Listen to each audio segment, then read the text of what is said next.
이어서 해드리겠습니다.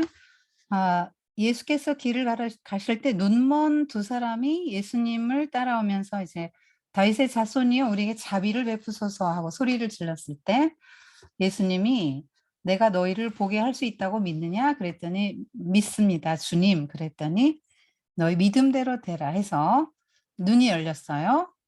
소문 퍼뜨리지 마 아무도 모르게 했는데 온 지역에 소문이 났다.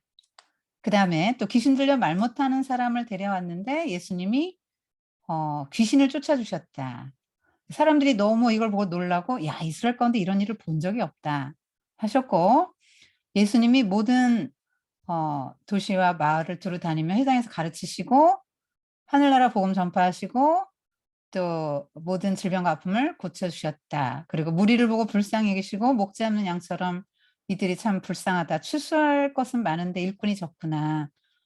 추수할 주인에게 말해서 기도해서 요청해서 추수할 들판 일꾼을 보내달라고 하라고 이렇게 하신 이야기입니다. 여기까지 이게 이제 공생의 2년에 있었던 일들인데요.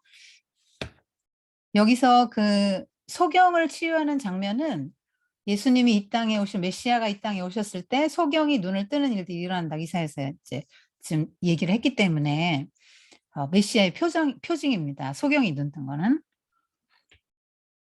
그러니까 소경은 그때 당시 가난한 사람, 문둥병자, 또 아이 낳지 못하는 여자, 뭐 이런 사람들과 똑같이 가장 천대받는 계층이었습니다. 그런데 이들이 이제 메시아가 오면 이들은 더 이상 이제 천대받지 않아요. 이들의 갈망은 예수님, 메시아가 이 땅에 오는 것입니다. 그런데 그 메시아는 누구로 온다고요? 다윗의 후손이 올 것이다라는 믿음을 이들은 듣고 간직하고 있었어요.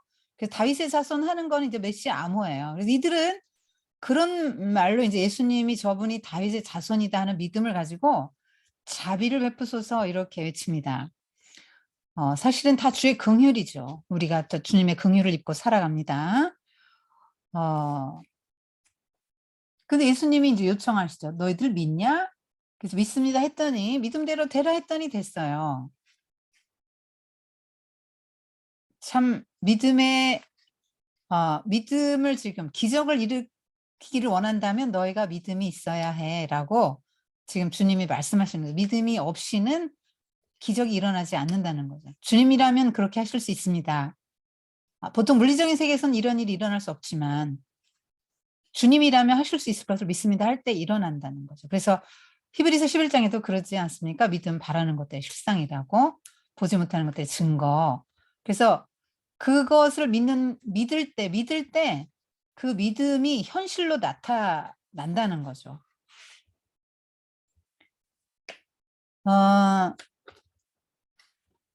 그냥 보통 하나님을 안 믿는 사람의 믿음도 현실로 나타나지 않습니까? 자, 어떤 경우 보냐면은요. 아주 뭐 이 소설가나 뭐 이런 사람들 특별히 SF 뭐 판타지 뭐 이런 거 쓰는 사람들이 이렇게 예언한 것들 있잖아요. 줄 베른인가 80일간의 세계일주 쓴 사람 이런 사람들의 그 예언 같은 것도 보면은 너무 놀랍습니다. 해저 이말리 막 이런 거. 그때 당시 어떻게 잠수함 같은 걸 상상합니까? 그런데 그게 잠수함 같은 게 현실이 되고 비행기가 현실이 되고 뭐 인터넷이 공간이 지금 이런 그 화상 통화 같은 것도 그 당시에 지금 얘기를 해놨거든요. 그게 막 100년, 200년 후에 현실이 된단 말입니다. 그럼 누군가는 그런 걸 보고 이제 꿈을 꾸는 거죠. 그 꿈이 현실로 되는 거예요. 이런 걸 한번 만들어 보겠다. 여러분 예수님을 안 믿는 사람들이 이렇게 뭐 노력해 가지고 꿈을 꾸고 그걸 실현하려고 애를 썼을 때 이게 되는 일들이 좀 있지 않아요? 그런데 하물며 영의 세계에서 그 영의 주인 하나님 나라의 주인이신 예수님이 해 주실 수 있지요. 어떤 것이든지 해 주실 수 있다고 믿어요. 다만 인제 그것이 인제 하나님이 원하시는 일이 있고 원하시지 않는 일이 있죠. 100% 뭐 다 우리의 믿음대로 된다. 그런 말씀이 아니라 우리가 간절히 원하고 믿고 주님도 그것을 원하시고 믿을 때는, 주님도 그것을 원하실 때는 그게 됩니다. 반드시 되죠. 근데 믿음 없이는 아무 일도 되지 않는다고 지금 말하는 거예요. 기적은 믿음 없이는 일어나지 않는다. 이렇게 뭐 세상에서 어떤 일들도 기적이지만 정말 사람이 내면이 변화되고 예수님을 믿고 이런 것들은 굉장한 기적 중의 기적입니다. 뭐 세상에서 어떤 현상이 일어나는 것보다 더 큰 기적이 사람의 완고한 마음 변화되고 예수 믿고 내면이 변화되는 것입니다. 이건 정말 놀라운 거예요. 세상에 그 무엇도 그 사람을 바꿀 수는 없어요. 어떤 걸로 사람을 바꾸겠습니까? 돈을 많이 쓰면 바꾸겠어요? 힘으로 억압을 해가지고 바꿔지겠어요? 속까지는 못 바꿉니다.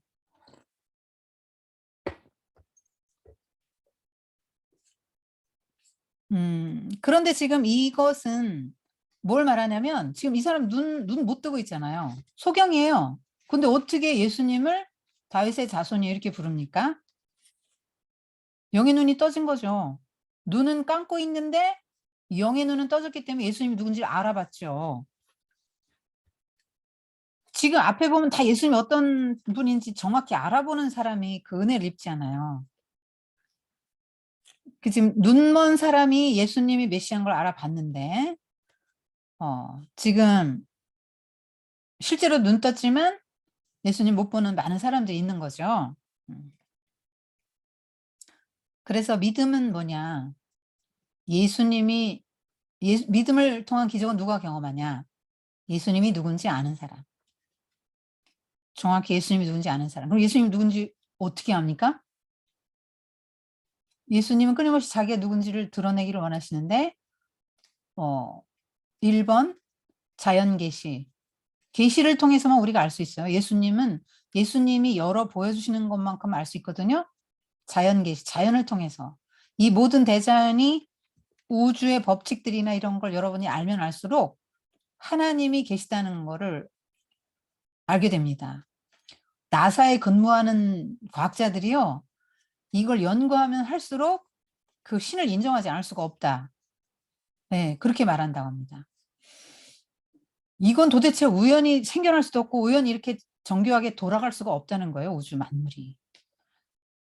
그렇게 공부 많이 하고 연구 많이 한 과학자들이 그 천체물리학자들이 그렇게 인정한다니까요. 우주를 보면 안다. 대자연을 보면 알죠. 일정하지 않습니까? 봄, 여름, 가을, 겨울, 봄, 여름, 가을, 겨울지 봄, 가을 이렇게 가지는 않잖아요. 봄, 겨울 뭐 이렇게 가지는 않죠. 네. 일정하단 말이에요. 지구 23.5도 기운 것도 아주 그것 조금만 조금만 더 각도가 어떻게 돼도 한쪽은 다 타고 한쪽은 다 얼고 이렇게 된다 그럽니다. 생명체가 살 수가 없게 되는 거예요. 지구라는 이 기가 막힌 생명체는 생물체가 살 수 있는 유일한 이 공간인데요. 네. 정말 이 생명체가 살아갈 수 있도록 지구 속 안에도 얼마나 따뜻한 그 마그마 핵 이런 거 지금 날로 피워놨지 않았습니까? 이거 우주의 기본 온도가 영하 280도라는데요. 이렇게 날로 안 펴주면 지구 견디지 못하면 우리 생명체 못 살아요. 뭐 따뜻하고 햇빛이 있어야 식물들도 살죠. 뭐 먹고 삽니까 또? 다 얼어붙으면? 한쪽 면이라 다 얼어붙으면 어떻게 살겠어요? 우주 만물 대자연이 1번 자연계시, 2번 말씀입니다. 하나님, 예수님이 어떤 분인지를 어떻게 아는 거예요? 말씀 연구하면서 알아가는 거죠. 그래서 정체성, 예수님이 어떤 분이다. 예수님의 정체성을 정확히 아는 거. 저분이 나의 구원자라는 거를 이제 아는 게 중요하죠. 그리고 뭐라고 그랬냐면 주님 그렇습니다. 너 내가 너를 볼 수 있게 해줄 걸 믿어? 아 주님 믿습니다. 주님 이렇게 바뀌었어요. 호칭이. 지금 이 사람은 뭡니까? 하나님 나라에 얼른 들어온 사람이죠. 주인 바꾼 사람이에요. 주인이 주님이란 말입니다. 그리고 예수님이 그들의 눈을 만지셨다. 터치 또 나오죠. 예수님은 굉장히 다양한 방식으로 이렇게 눈을 만지시면서 믿음대로 하라. 이 사람은 터치 플러스 말씀 이렇게 2개 주신 경우죠. 그래서 이 일을 아무도 모르게 해라. 왜냐면 아직은 너무 이게 소문나서 사람들이 몰려오면 예수님이 하시는 일들에 지장이 오죠. 아직은 아직은 지금 요럴 때가 아니고 예수님이 십자가에 달릴 때가 아직은 안 됐기 때문에 지금 2 년째 되는 때잖아요. 아직은 안 됐기 때문에 이거 너무 많이 퍼지면 안 되니까. 다윗의 자손이야 또 이렇게 불렀잖아요. 왕 당신은 우리의 왕이신데 이 표현 아닙니까? 네, 그래서 말하지 마 했는데 어떻게 말하지 않을 수 있겠어요. 여러분 지금 평생에 눈을 못 뜨고 구걸만 하고 이제 내 인생 정말 거지 같은 인생으로 살다 끝날 상황인데 눈을 떠서 내가 자립을 하고 내가 사랑할 수 있고 내가 어디든지 회당도 갈 수 있고 뭐 이제 온전해졌으니까 부정한 자 취급받지 않고 천대받지 않고 장애인은 부정한 사람이거든요. 이스라엘 사람들 생각할 때 아직 금 그어놓은 사람이잖아요. 그런 모든 것의 회복을 말한다니까요. 그랬으면 여러분 같으면 막 그거 안전하겠어요?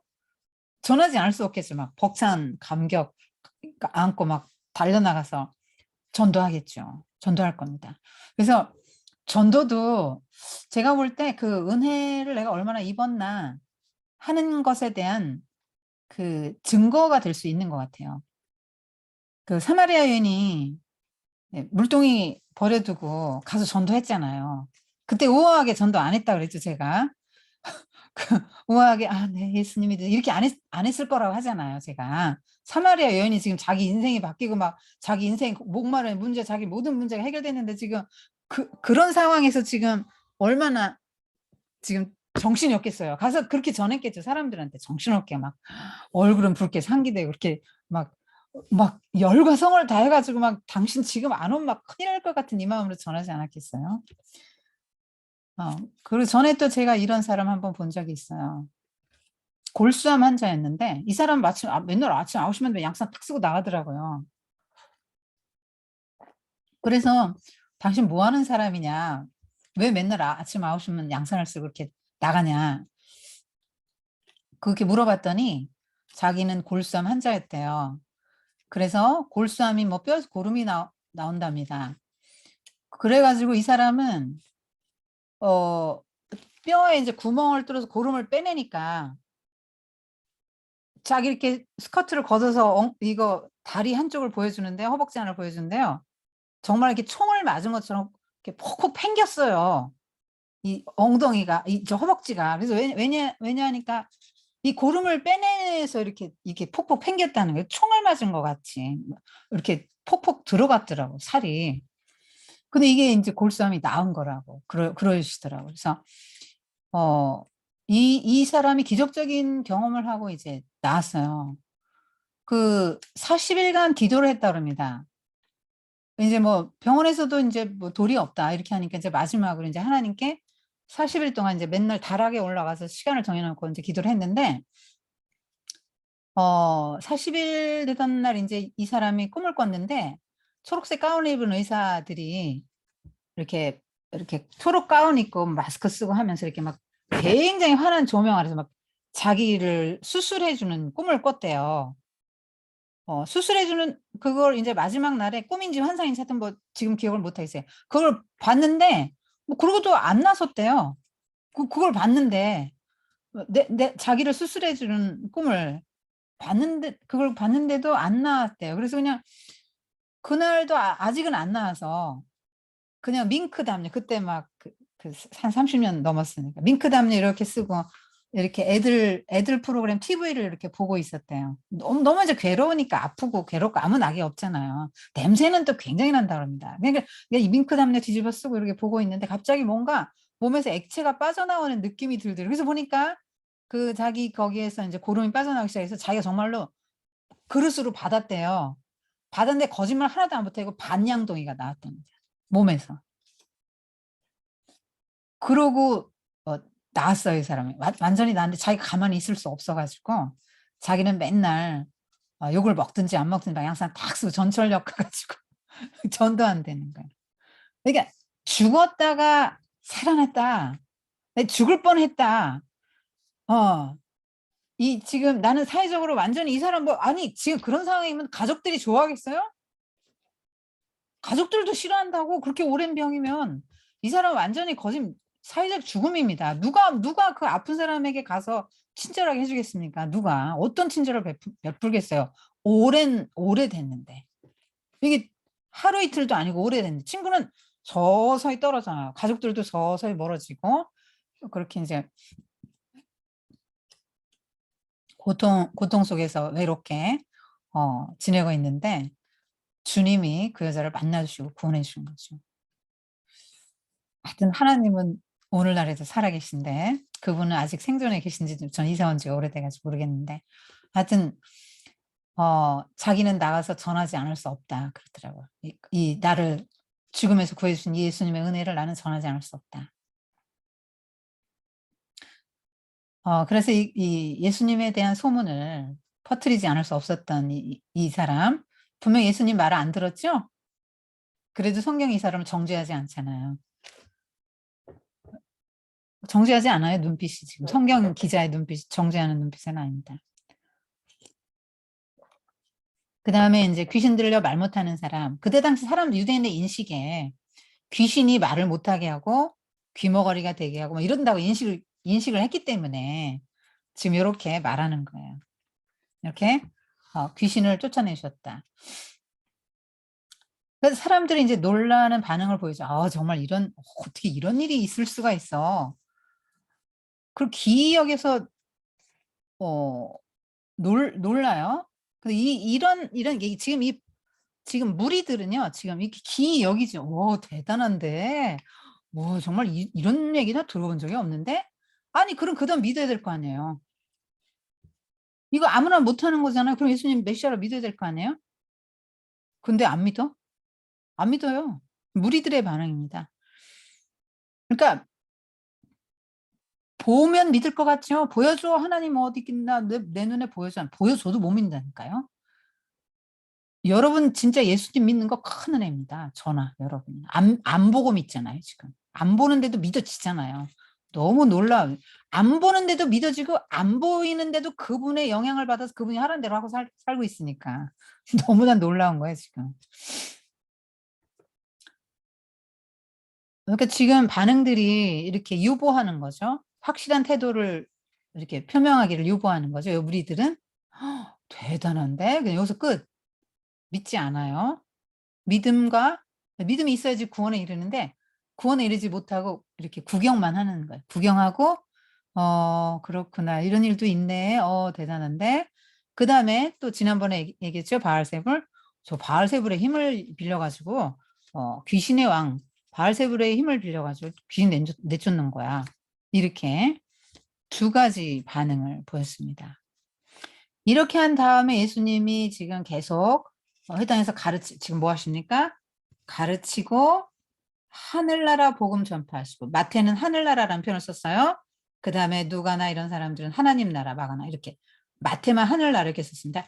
하나님 나라 복음 전파 가르치고 모든 질병과 아픔을 고치시고 귀신을 내쫓고 이런 일들을 하셨는데 이런 일을 하게 된 동인이 뭐예요? 무리를 보고 그들을 불쌍히 여기셨기 때문에 하나님 하셨다는 거죠. 여러분 구약의 하나님은 어 무서운 공의 하나님, 심판의 하나님, 진노의 하나님, 신약의 예수님은 긍휼의 하나님 이렇게 생각하시면 안 됩니다. 지금 여기 그들을 불쌍히 여기셨다 할 때 이 불쌍히 여기셨다라는 거는 구약의 하나님과 예수님은 동일하다 이 표현을 하고 싶은 거죠.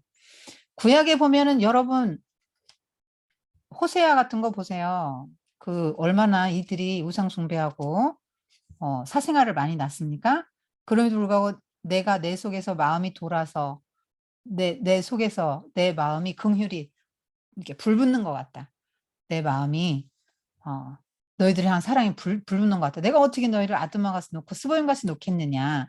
지금 요렇게 말씀하시면서 예수님이 하나님께서 그들을 다시 구원하시겠다는 말씀을 하시지 않습니까? 그 하나님이 얼마나 자비롭고 긍휼이 많으신 분입니까? 죄를 많이 졌는데도 돌이켜서 긍휼을 내 창자가 그 긍휼을 베푼다 할 때 이 막 애가 끓는다 이 표현이래요. 내가 애가 끓는다. 애가 끓는다 이런 표현을 쓰시는 거죠. 너희들 죄를 그렇게 많이 졌지만 너희들 그렇게 고생하는 거 보니까 애가 끓는다. 그 사사기에도 다 보면 구원의 하나님이잖아요. 그 죄를 졌는데도 구원자 보내시고 구원하시고. 근데 예수님이 보면은 꼭 여기 인자로 오신 예수님 꼭 무슨 말씀이 있냐면 무리를 불쌍히 여기시고 오병이어 기적도 그렇고 다 이렇게 불쌍히 여기신다는 얘기가 들어갑니다. 그것이 동인이에요. 그래서 예수님의 이 마음, 하나님 주신 이 마음 갖지 않고 우리는 아무 일도 못합니다. 지난번에 그 노숙자 사역하시는 분 오디오만 안 들으신 분 꼭 들으세요. 그건 정말 꼭 들으십시오. 거기 보면 그분이 어떤 마음을 하나님이 주셔서 그 사역을 하게 되는지가 나오지 않습니까? 정말 이 긍휼한 마음은 하나님이 주신 마음이고요. 긍휼한 마음이 여러분에게 있으면 여러분은 팔복을 이룬 사람이죠. 하여튼 여러분 가정이든 여러분 교회든 긍휼이 없이 긍휼 없는 가정, 긍휼 없는 공동체를 한번 생각해 보세요. 이 사회가 긍휼이 없다면 어떤 사회가 되겠어요? 얼마나 지금도 경쟁 일변도인데 얼마나 비정한 사회가 되겠습니까?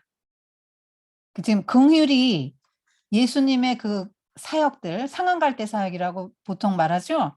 예수님은 상한 갈대 꺾지 않고 꺼져가는 심지 끄지 않는 일들을 하셨죠. 사회에서 다 내놓은 사람들을 대상으로 하셨잖아요, 사역을. 근데 이 긍휼한 마음이 우리 근본 동인이 돼야 된다는 거죠. 지난주에 어떤 분이 그런 질문을 하셨거든요. 자아실현이 죄입니까? 얼마나 사람들이 열심히 사는데 사는데 그게 죄냐? 아니 그럼 저기 열심히 사는데 자기를 위해서 열심히 산단 말이잖아요. 그들을 위한 긍휼한 마음이 아니라 자기를 위해서 선행도 하고 자기를 위해서 종교행도 하고 자기를 위해서 산단 말입니다. 긍휼이 근본이 아니에요. 그 자아실현은 죄냐? 죄입니다. 성경은 죄라고 말해요.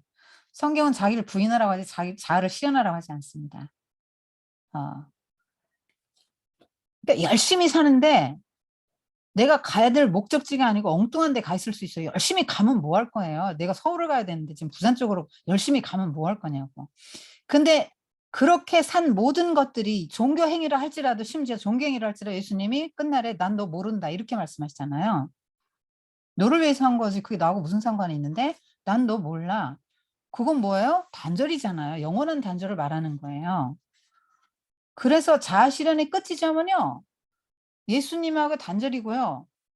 이 세상에서 모든 자아 실현은 바벨탑 쌓는 것과 똑같죠. 바벨탑 무너졌잖아요. 예수님이 무너뜨린단 말이에요.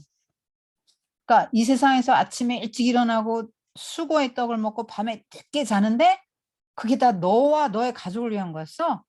그럼 나하고는 아무 상관없지.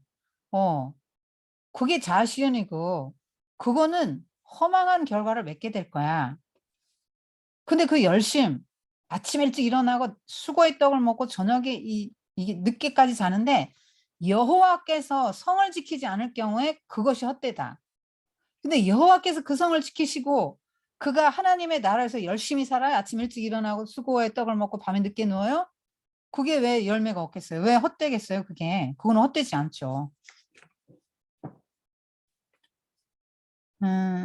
하여튼 긍휼한 마음이 이 기본이에요. 여러분 예수님이 오셔서 그렇게 호세아도 그랬잖아요. 나는 인애를 원하고 제사를 원치 않는다. 그리고 사무엘에게도 그랬죠. 구약 내내 그러셨잖아요. 난 중심을 보지. 내가 원하는 건 제사가 아니야. 사무엘에게도 그러셨잖아요. 예수님도 그러셨죠. 인자는 자비를 원하고 제사를 원치 않는다. 무슨 말입니까? 율법 원하지 않는다는 거예요. 자비가 없는 껍데기 율법은 예수님 원하지 않는다는 거예요. 진짜 원하는 건 자비, 긍휼의 마음이라는 거예요. 그 율법을 주는 원래 본 정신이잖아요. 이웃에 대한 자비 아닙니까? 하나님에 대한 사랑과 이웃에 대한 자비와 긍휼이 이 십계명을 축약하는 거 아닙니까? 1에서 4까지는 하나님을 공경하고 나머지는 이웃의 사랑, 긍휼 베풀면서 살아라 이런 얘기잖아요.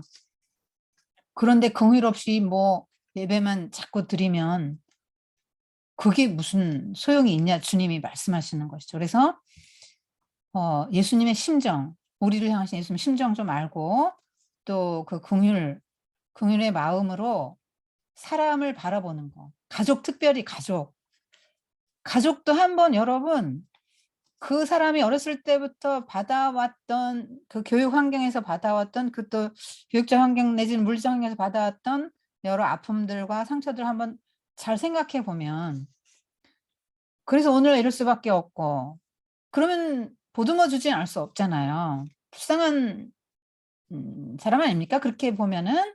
그렇죠. 불쌍한 겁니다, 사실. 그리고 또 내가 원하지 않는 반응을, 그 하나님을 몰라서 저러는데 뭐 전 당연한 거 아니에요? 그냥 불쌍한 거죠. 하나님 몰라서 그러니까 저렇게 반응하는구나. 그냥 그것도 불쌍한 거고.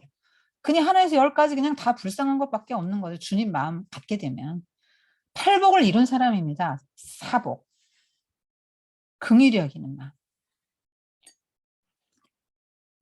그런 사람이 주님의 긍휼을 받게 되지요.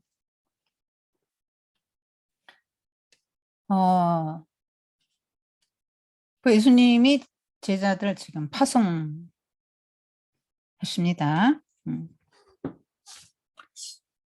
자, 그리고 추수 때가 가까우니까 추수할 것이 너무 많으니까 기도 좀 해라. 이렇게 말씀하시죠. 지금 이 기적을 경험한 모든 사람들은 지금 소문내지 말랬더니 소문낸 이 사람처럼 예수님을 경험했기 때문에 참 진리를 경험하고 보고 말할 수 있는 능력이 생긴 사람들이에요. 예수님은 어떤 분입니다라고 내가 인식한 만큼 남에게 전할 수 있는 사람들이죠. 그런 사람이 제자라고 말하는 거예요.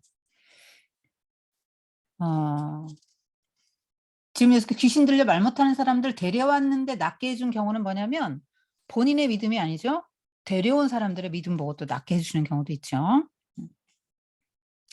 지금 예수님은 이런 수많은 기적들을 왜 보여주십니까? 하나님 나라가 이와 같다라는 거를 보여주는 것이죠.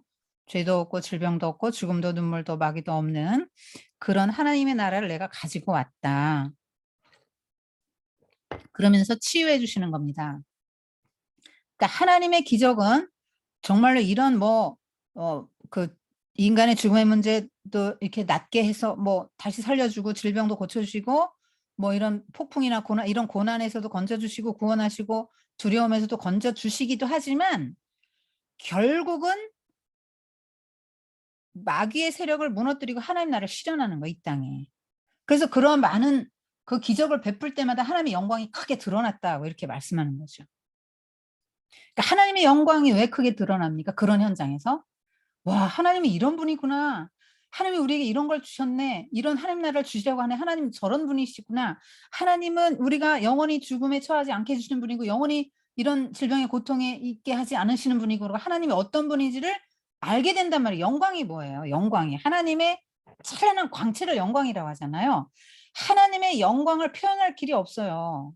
그냥 하나님의 너무나 아름답고 위대하고 그 존엄하고 아름다우신 거를 그냥 하나님의 영광이라는 말로 표현하는 거. 하나님의 형체가 없으니까 그냥 그거를 표현하는데 그게 하나님의 형상이란 말이에요. 하나님의 형상을 표현할 길이 없어서 영광하는데 하나님의 영광이 드러날 때가 언제냐. 이런 기적들을 베풀 때 예수님을 보고 사람들이 아, 하나님이 이런 분이셔 하고 안단 말이죠.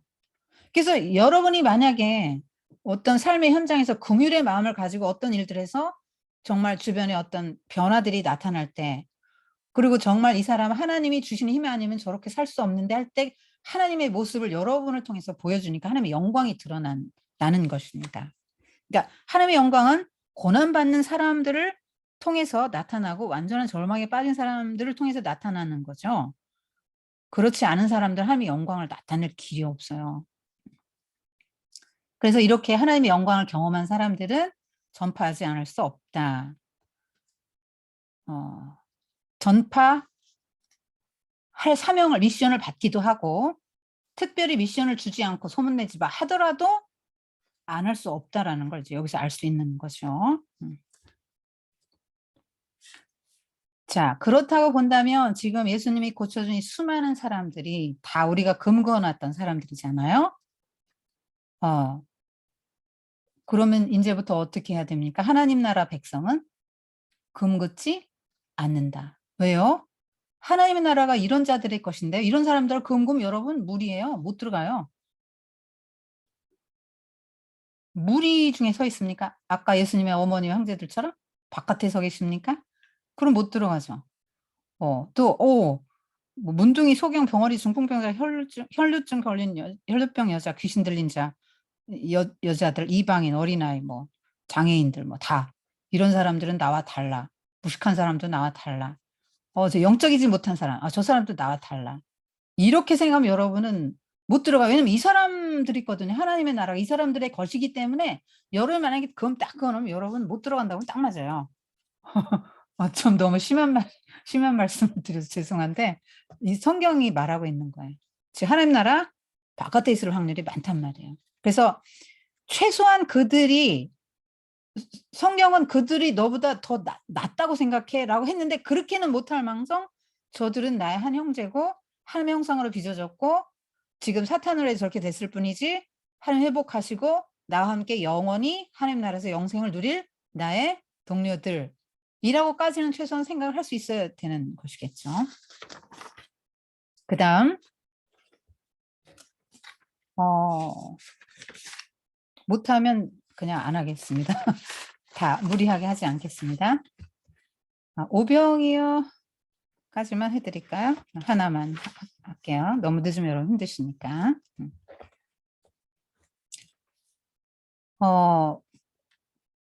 그리고 여기 예수님이 제자들 파송하시면서 중요한 말씀 하셨죠.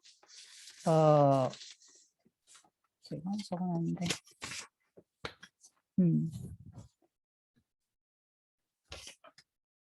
자, 요거 제자 파송에 빠졌어요. 제자들에게 지금 뭐라고 하냐면 귀신을 제어하는 능력과 병을 고치는 능력과 권세를 주셨다. 그리고 하나님 나라를 전파하고 앓는 자를 고쳐주라 하고 둘씩 짝을 지어 파송하는 장면입니다. 그러니까 지금 우리는 뭘 해야 되는 거죠? 하나님 나라 전파하고 앓는 자를 고쳐주고 귀신을 제어하고 그런 권세를 이미 받았다는 거죠.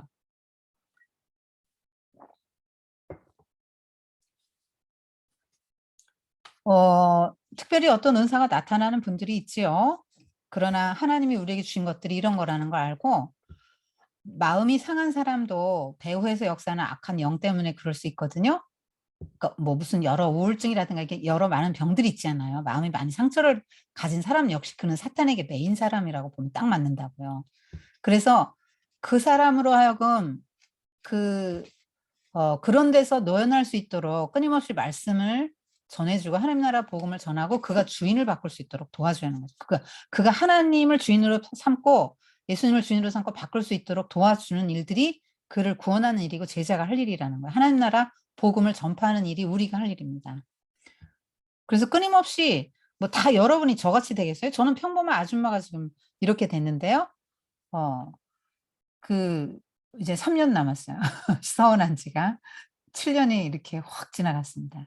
자, 여러분 다 저같이 되지는 않아요. 근데 여러분의 부르심의 그릇이 다 따로 있을 거라고요.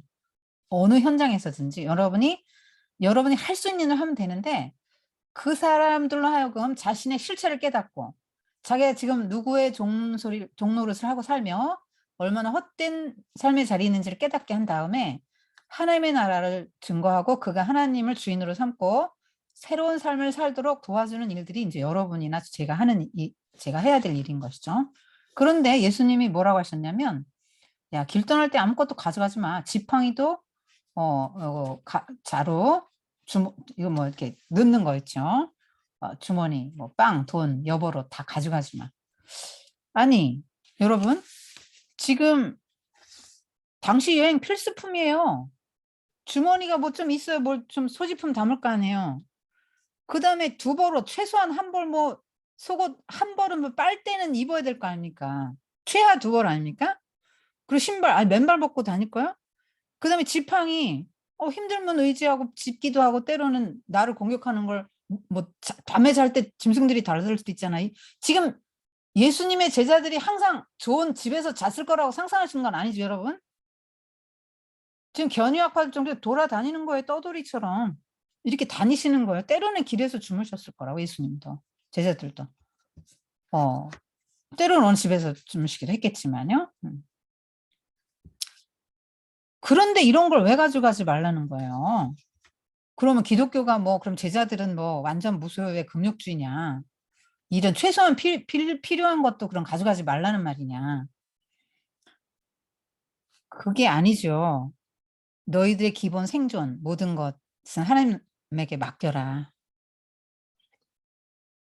제자는 100% 맡기는 사람들이다. 하나님 나라 백성은 다 맡기는 사람이야.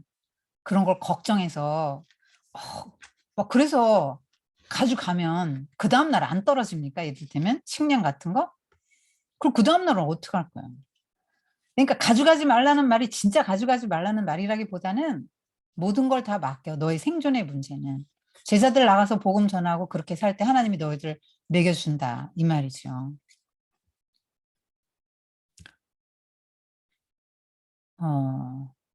그러니까 우리 내일 먹을 거 없으면 어떡하지? 아니 그런 거 걱정하지 말라는 거예요. 진짜 걱정할 거는 진짜 걱정하고 두려워할 거는 니들 굶어 죽을까 봐 그런 걱정이 아니고 박해를 받으면 어쩌지 그런 게 아니고 박해 하려면 하라 그래. 니들 영혼 절대 못 죽여. 몸은 어떻게 상할 수 있지. 진짜 너희들을 두려워할 분은 하나님 한 분밖에 없어. 그분은 영혼을 지옥에 멸하실 수 있는 분이라고. 예수님은 지금 이렇게 말씀하시는 거예요. 그리고 복음을 전했으면 가장 중요한 거를 전했잖아요. 그 사람 생명을 살리는 걸 정했으니까 일꾼이 저 얻어먹는 거 당연한 거다.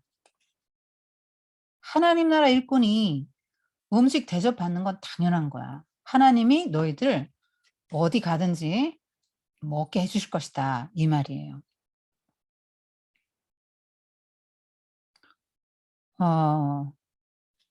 그래서 지금 이거는 제자들의 삶.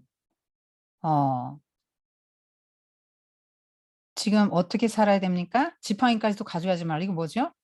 방어하지 마. 그 말이에요. 그러니까 그냥 당하고 살아라. 견디면서 당하고 살아. 인자가 곧 다시 올 거야. 이 해석하기 어려운 말씀 있죠. 너희들이 온 동네 다 다니지 못해서 내가 다시 올 거야. 이런 말씀 하셨는데요. 그 얘기는 뭐냐면 그냥 온 동네 다 다녀. 견디면서 핍박도 있을 거야. 유대인들의 핍박이 있을 거고 이방인 총리나 이방인들이 핍박할 거고 가족도 핍박할 거야. 심지어. 그래도 잘 견디면서 복음 전하고 있어. 절대 헛되지 않아. 내가 곧 온다. 지금 예수님이 이렇게 말씀하시는 겁니다. 그래서 아무 준비하지 말고 그냥 순례자로 살아. 순례자로. 그러니까 목축인의 태도가 그 농경사에서 집 짓고 도시 짓고 사는 것보다 낫다 그랬죠. 예수님을 잘 믿기 위해서는. 왜냐하면 쌓을 필요가 없어요. 목축은. 어디다 쌓아두고 옷이되고 집 뭐 크고 텐트 더 크고 멋있는 텐트 해봐도 불편하기만 해요. 지고 가야 되잖아. 목축하는 사람은 텐트 가벼울수록 좋은 거예요. 짐이 없을수록 좋다니까요. 최소화할수록 좋은 거예요. 근데 인생의 삶의 태도를 그런 마음을 갖고 살라는 거죠. 진짜 그렇게 살라는 게 아니라 어, 여러분 짐 어디 꾸려보셨죠? 여행 갈 때. 이것도 필요할 거고 저것도 필요할 것 같죠. 근데 사실은 티셔츠 딱 2개면 하나 빨아 입고 이제 이렇게 되거든요. 10벌씩 안 가져도 된단 말이에요. 그러니까 만약에 내가 목축을 하는 사람이라고 친다면 또 순례자라고 친다면 10벌 옷이 필요하겠어요? 그렇지 않은 거죠. 그리고 이제 영접한 집을 찾아서 머물며 그 집에 평안을 빌어라. 평안을 빌려는 게 샬롬 이렇게 인사란 얘기 아니에요? 하나님 나라가 임해야 진짜 평강이 오니까 복음을 제대로 전해서 그 사람의 마음에 샬롬이 임하게 하라는 거죠. 구원받은 사람은 평안합니다. 하나님 나라 들어간 사람은 평강을 맛봅니다. 그래서 그냥 입에 붙은 인사로 샬롬 하라는 게 아니고 정말로 그 집에 평안이 임하도록 하라는 것이죠. 여기서 합당한 집을 찾아 머물라. 이거는 부잣집이 아니고 그 환영하고 맞아들이는 집. 복음에 열린 사람들 집에서 거기서 머물러라. 그 무슨 얘기예요? 더 좋은 데 찾아 머물지 마. 그냥 그 얘기예요. 그냥 거기 계속 있어. 더 좋은 자리 없을까? 여기 아니면 더 좋은 집이 없을까? 더 대우받는 집 없을까? 그런 생각 하지 말라는 거예요. 그리고 성교의 대가 받지 말고 거저 받았으니 거저 주어라. 그렇게 말씀하십니다. 여러분 이거 현대적 적용이 필요하죠. 복음 전하는 모든 사람이 다 그냥 무료로만 하면은 그 사람 생활은 어떡합니까? 그러니까 그 사람 기본적으로 먹고 살 수 있는 정도는 그 사람에게 페이를 줘야 되는 건 맞는 거죠. 음. 뭐 이거 복음전에서 뭐 떼돈 벌고 뭐 세상에서 뭐 그러겠습니까? 그 복음전의 정신 자체가 또 그 세상에서 잘 그 뭐 하지 말라는 건데 그러진 않죠. 그러나 이게 지금 보면은 뭐 거저 받았으니 거저 주어라. 뭐 이것도 뭐 잘 이제 적용을 해야 되는 문제죠. 그리고 영접하지 않는 집이나 성에서는 단호하게 떠나라. 이것도 자존심도 또 살려주십니다. 그냥 구차하게 해서 뭐 돼지코에 진주 목걸이, 귀걸이 뭐 이런 거 같은 상황이 되면은 그냥 거기서 하지 말라는 거죠.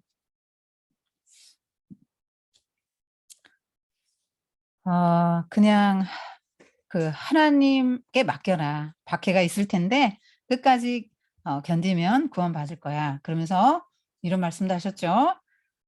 내가 너희 이제 양을 이리 가운데 보낸 것 같은데 뱀처럼 지혜롭고 비둘기처럼 순결하라. 지금 네 개의 동물이 등장하는데 이 말이 양과 이리와 뱀과 비둘기인데요. 여러분 한번 생각해 보세요. 양은 이제 이스라엘 백성이고요. 이리는 이방 민족을 그 유대인들이 생각할 때는 그래요. 근데 꼭 양들을 이리 가운데 보내는 것 같네. 아유 제자들 꼭 아유 니들이 꼭 그냥 양 같고 그냥 주변 사람들을 다 밖에 살아 이리 같다 야. 근데 너희들은 어떻게 해서 여기서 이걸 극복해야 되냐? 뱀 같은 지혜가 있어야 되고 비둘기 같은 그렇다고 순결함 잃지 마라 이 말이에요. 여러분 제가 한번 이걸 따져 봤거든요. 뱀은 지혜의 대명사고요. 비둘기는 순결의 대명사거든요. 그러면 지혜는 있는데 순결하진 않아. 그럼 이런 사람은 지혜만 있으면 어떻게 돼요? 뱀같이 되죠. 창세기 3장에 나오는 뱀 같은 간사하고 거짓말하고 그냥 이런 처세술에 능한 사람 되지 않겠어요? 근데 지혜가 없고 순결하기만 해. 그러면 이리들 먹이 되지요. 그러니까 지혜도 없고 순결하지도 않아. 이건 더 위험하고. 지혜롭고 순결해야 되는데 두 가지를 다 가져라 이 말이에요. 그러니까 뱀의 지혜, 뱀의 지혜와 비둘기, 흠없이 하나님에 대한 그 순결하고 정결함 이런 거 잊지 않으면서 또 뱀의 지혜, 이 제자들이 갖춰야 될 것 이렇게 지금 말씀하시는 겁니다. 오병이어까지만 하고 마칠게요.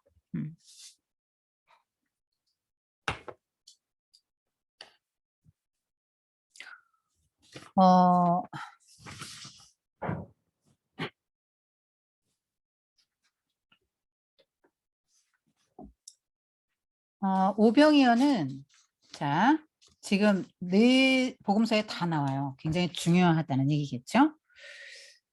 요게 예수님의 생애 하이라이트입니다. 지금 절정의 인기에 지금 있을 때입니다.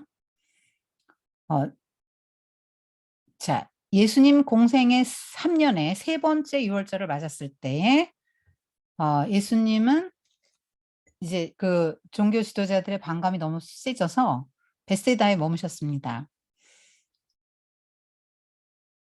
그때 이제 예수님은 제자들이 그러니까 하나님 나라 다 가르치고 병 고쳐주고 막 이렇게 하고 왔을 때 야 너희들 저 한적한 곳에 가서 잠깐 쉬어라. 이렇게 말씀을 하셨습니다. 그리고 그들이 따로 배를 타고 떠나는 걸 보고 예수님은 이제 먼저 가 있고 또 사람들이 많이 몰려와 있는데 뭐냐면 세례 요한이 그때 처형됐기 때문에 사람들이 이제 예수님에게 더 많이 몰려왔습니다. 그 불만도 있고 낙심도 하고 분노도 하고 이제는 목자가 없으니까 그 세례 요한을 따르던 사람들이 다 이제 온 거죠. 그래서 예수님이 그들에게 목자 없는 양처럼 불쌍히 여겨서 그들에게 계속 말씀을 가르치고 계신데 지금 날이 저물자 제자들이 이제 말합니다. 예수님 여기 빈들인데 지금 너무 늦었어요. 사람들 각자 보내서 자기 저녁 해결하게 하시죠. 그랬더니 너희가 그들에게 먹으러 주라. 근데 이제 요한복음에 보면 이렇게 나오지 않습니다. 예수님이 빌립을 시험코자 하시면서 물는 장면이 나오거든요. 빌립아 어떻게 하면 좋지? 우리가 어떻게 이들에게 떡을 먹이지? 이렇게 묻습니다. 그러니까 이게 지금 요한복음을 보면 빌립은 이성적인 사람의 대명사로 나와요. 논리적이고 이성적이고 합리적인 사람의 대명사죠. 빌립아 어떻게 하지? 그러니까 빌립이 여러분 이게 하브르타식 질문 같으면 어떻게 해야 돼요? 빌립아 어떻게 하면 좋지? 그러면 예수님 생각은 어떠신데요? 이래야 좋은 거죠. 그래야 화브르사 제대로 되는 거죠. 예수님 의견을 물어봐야 돼요. 예수님 벌써 플랜이 다 있잖아요. 그래서 글쎄요. 저희들은 잘 모르겠는데 예수님은 어떻게 하면 좋을 것 같으세요? 예수님 어떻게 하실 수 있지 않을까? 이제 이게 정상적인 반응인데 빌립은 왜 머리가 샤프한 사람이란 말이에요. 근데 재빠르게 굴리는 거죠. 계산기 다 두들깁니다. 예수님 정말 사람 알아보시네. 내가 계산 잘하는 거 어떻게 하셨지? 예수님, 제가 지금 따져보니까요, 200데나리온 필요하네요. 지금 여기 사람들 대충 얼마인데 이 사람들 먹으려면요, 200데나리온 필요해요. 여러분, 8개월치 임금입니다. 200데나리온. 굉장히 큰 돈이 필요하다는 거죠. 근데 지금 돈도 없어. 자, 보세요. 돈도 없죠? 돈이 있다 쳐도 언제 마을까지 갑니까? 근데 거기서 지금 남자만 5천 명인데 2만 명 정도 먹을 빵을 누가 만들어 놓고 기다립니까? 여러 가지로 불가능하죠. 그래서 안 돼요. 지금 이게 불가능하다고 지금 말을 하는 거예요. 그런데 너에게 가진 게 뭐 얼마나 있는데 예수님은 항상 없는 데서 안 하시고 가진 데서 하세요. 이상해요. 보면은요. 꼭 우리의 가진 것부터 출발하신다. 그래서 빵 5개하고 물고기 2마리 있는데 오병이어죠. 떡병자입니다. 그래? 너희가 가서 먹을 것을 주어라 이렇게 하면서 지금 우리를 제자를 뭐라고 하는 거예요? 너희는 사람들에게 양식을 나눠주는 사람이라고 지금 제자 훈련 시키시는 거예요. 그래서 100명씩 50명씩 지금 무리를 지어 앉히시는데 지금 요 때가 언제냐면 세 번째 유월절을 맞은 때로 유월절을 명시하고 있습니다. 요한이. 그 얘기는 뭐냐면 지금 생명의 떡으로 오신 예수님 얘기를 해주기 위해서 그 유월절 얘기를 일부러 하는 거예요. 유월절이 뭡니까? 출애굽에서 그 애굽에서 나온 사람들을 광야에서 40년 동안 하나님이 만나를 가지고 먹이셨잖아요. 그게서 유월절 지금 너희들은 광야에서 모세가 좀 만나 먹었지? 근데 만나 먹고 다 죽었잖아. 근데 생명의 떡으로 온 나를 먹으면 안 죽어. 영생을 얻는다. 이거를 지금 말씀해 주기 위해서 유월절이 딱 나오는 겁니다. 근데 지금 모두 풀밭에 앉혀라. 50명, 100명 이렇게 앉힙니다. 여러분 지금 100명, 50명씩 무리지 않는 게 이게 지금 하나님 나라 그림이에요? 평등하죠? 여기 누구 정부 요직에 있는 사람들끼리 따로 만들어서 앉았습니까? 아니죠? 똑같단 말이에요. 지금 평등하다고. 하나님 나라 백성들의 그 모습이에요. 지금 이들 앉혀놓고 예수님 하나님께 이렇게 그러니까 빵 5개 물고기 2마리 어린아이 도시락이죠. 안드레가 갖고 왔어요. 여기 한 아이가 있는데요. 요것밖에 없어요. 했을 때 그걸 가지고 하나님 축사하시고 예수님이 축사하시고 빵을 나눠줍니다. 여러분 제가 이 장면을 상상해 봤거든요. 도대체 뭐지? 근데 저는 이렇게밖에 상상이 안 돼요. 예수님 손에 빵이 있어요. 축사했고 빵이 있단 말이에요. 빵이 있는데 예수님 빵을 껴줬는데 또 빵이 여기 있는 거예요. 또 줬는데 빵이 있는 거예요. 예수님은 무한히 우리를 공급하시는 분이죠. 근데 지금 제자들이 지금 2만 명이면 50명, 100명씩 지금 몇 그룹입니까? 뺑 둘러있을 텐데. 그러면 제자들은 막 땀을 뻘뻘 흘리면서 흥분해서 이게 아니 도대체 그 조그만 빵 보리떡 5개하고 물고기 2마리 어떻게 이렇게 자꾸 나오는 거야? 이게 뭐지? 막 이러면서 정신을 못 차리고 있어. 지금 흥분한 상태에서 지금 막 땀을 뻘뻘 흘리면서 여기 막 갖다 나눠줄 거야. 또 막 원대로 주셨다 나오잖아요. 배불리 먹을 수 있도록 주셨습니다. 조금이 아니에요. 5천 명 먹고 그러고도 12바구니가 남았다 지금 이렇게 말하는 거죠. 지금 하나님 나라의 그날 메시아 대잔치를 보여주는 장면이죠. 근데 하나님 나라의 이런 기적은 뭘로 일어나요? 작은 걸로 시작되는 거죠. 이렇게 작은 거. 그리고 작은 사람, 보잘것없어 보이는 이 아이.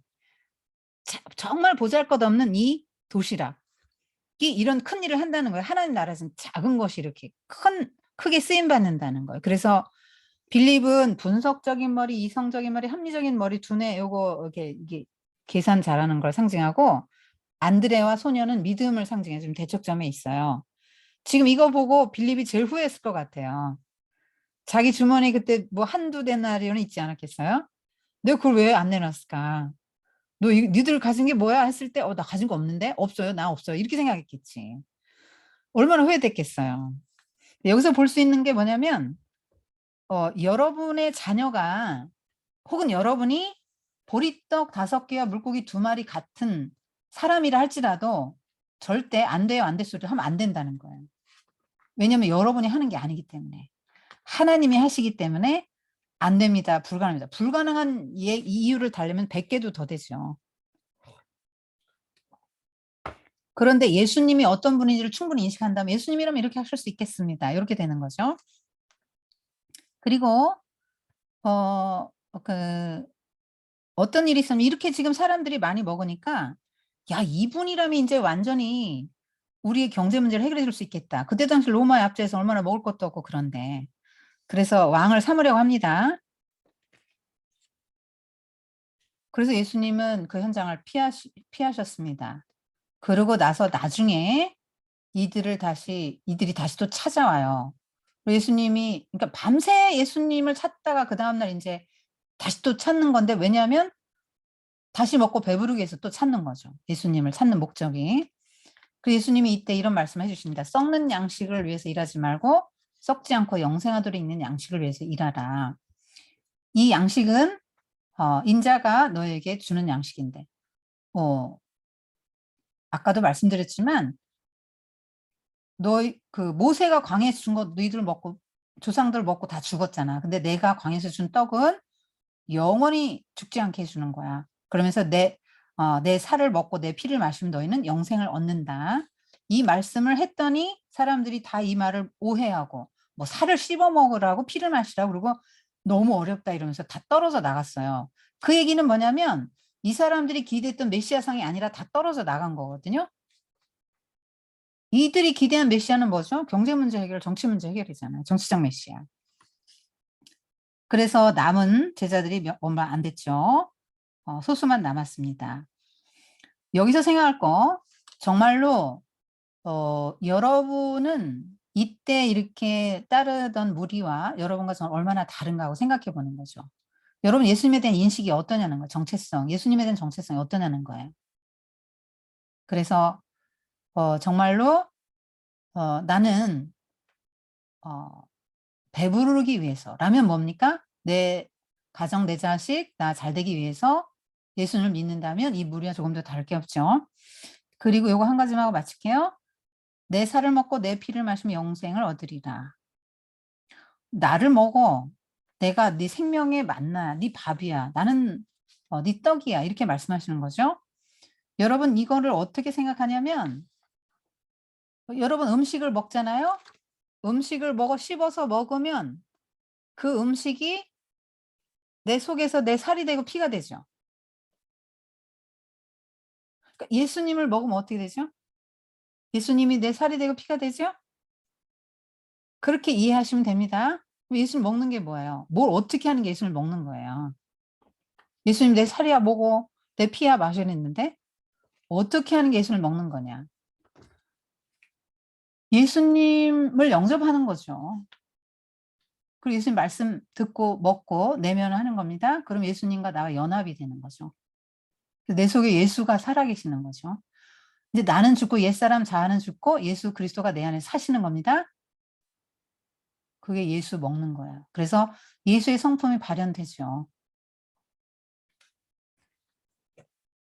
자, 오병이의 기적을 예수님이 왜 보여주셨을까요? 제자들에게, 무리들에게.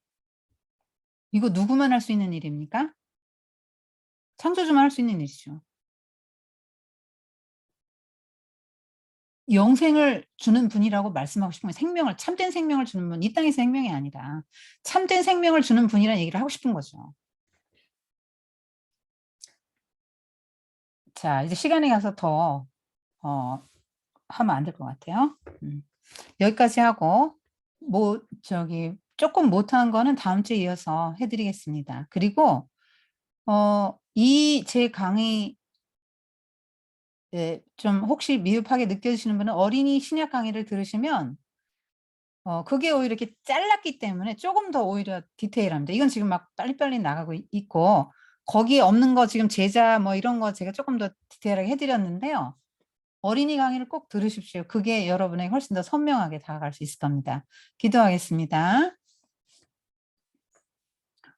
하나님 아버지 감사합니다. 오늘 여러 사건들 풍랑을 다스리고 귀신을 내어 쫓고 병자들을 고치시고 죽은 자를 살리시고 또 빵을 이들에게 배불리 먹이시는 이런 여러 장면들을 통해서 예수님이 어떤 분이신지, 또 그 예수님을 아는 것만큼 우리의 믿음이 증가하고 또 그 믿음을 활용할 때 우리 삶에서 수많은 기적들이 정말 우리 내면과 또 눈에 보이지 않는 부분, 보이는 부분, 그런 기적들이 일어날 수 있다는 것을 공부했습니다.